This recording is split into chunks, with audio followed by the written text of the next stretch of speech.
My mother didn't call the night before my housewarming. No warm voice, no apology, just a message that blinked on my screen like a porch light for someone who was never coming home.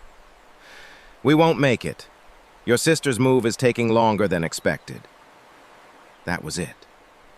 I stared at it while the candles I'd lit for them flickered across an empty dining room. Then I blew them out, locked the door, and set the table anyway. Plates waiting for guests who never intended to arrive. A week later, while the new home segment about my coastal house aired on national TV, my phone buzzed so constantly it seemed to vibrate with a pulse of its own.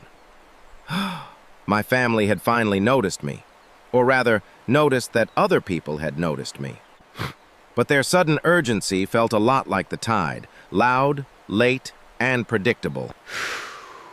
Before I tell you what happened next, let me ask you something. Have you ever felt edited out of your own family story? When I was a kid, Christmas mornings began with the clack of my mother's heels on tile and the smell of orange zest and cinnamon.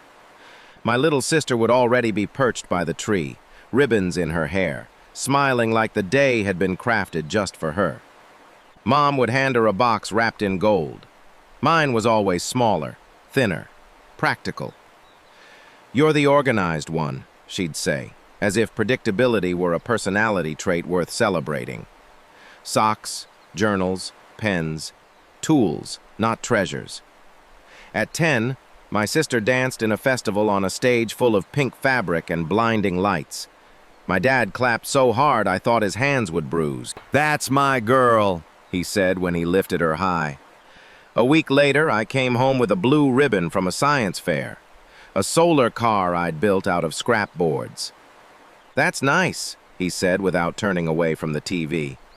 "Try not to stay up so late next time." By 12, I'd learned that invisibility was safer than disappointment. Cheerleading seasons brought new shoes and celebratory dinners. Passing the entrance exam for a competitive engineering program earned me nothing more than, "Don't forget to help your sister with her essay later." It wasn't cruelty. It was vacancy, a kind of emotional dust that settled and thickened over time. I found refuge in the shed behind our house. Cedar, rust, the hum of cicadas. I built a small table one summer. Crooked legs, splintered edges, but it stayed upright. It was the first thing in my life that felt like mine. That table followed me to college, to my first apartment, to every new space I designed afterward. It was proof that structure mattered, even when no one cared who built it. So when that message arrived years later, the one canceling my housewarming as if I were a calendar event they'd accidentally double-booked, I didn't cry. I didn't argue. I just typed, "No problem," and set the phone face down. But somewhere in the quiet of that kitchen, surrounded by the smell of cedar and varnish, a shift happened. Not pain, but awakening. Courteous. I opened my old notebook, drew a line down the center, and started writing names.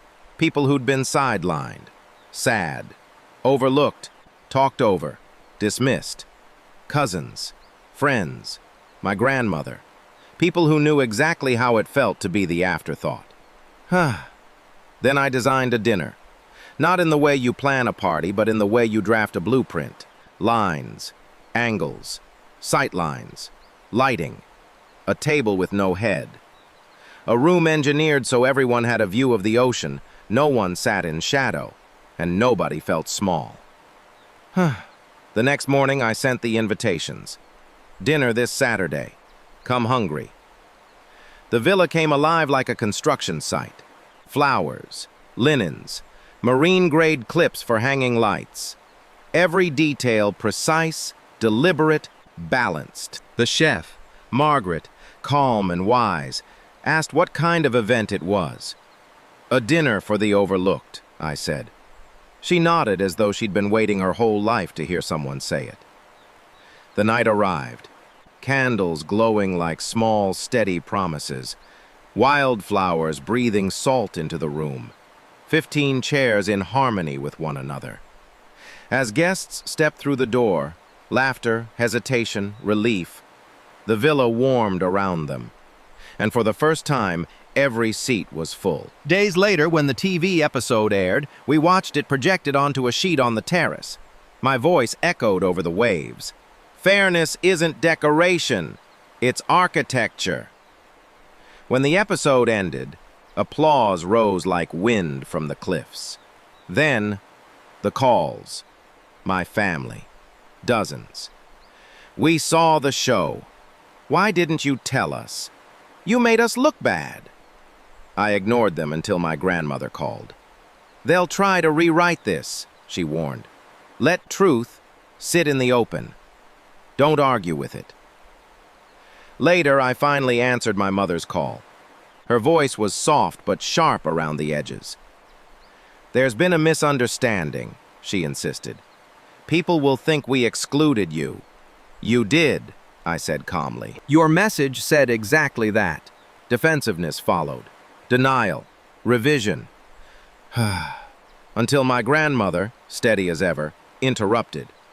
Stop, she said. You've dimmed her for years and called it balance. Silence. Long pause. Long enough to reveal the things no one had ever said aloud. When the call ended, Grandma leaned back and said, You didn't win. You just stopped carrying what wasn't yours. A few days later, I invited my parents and sister to a small dinner. No spectacle, no audience, just the old table I'd built with my own hands, the one that taught me structure long before anyone recognized it. We ate quietly by the fire. No apologies, just honesty. Enough to build a bridge, or at least the beginning of one. When they left, I walked out onto the terrace. The night air tasted like salt and freedom. For years, I waited for space at someone else's table. Now I understood. I was meant to build my own. If you've ever felt unseen in your own family, this story was for you. Sometimes choosing peace isn't surrender. Sometimes silence isn't weakness. It's design. And if that moment when she closed the door and chose herself stayed with you, tell me, have you ever had to draw a boundary that rearranged everything?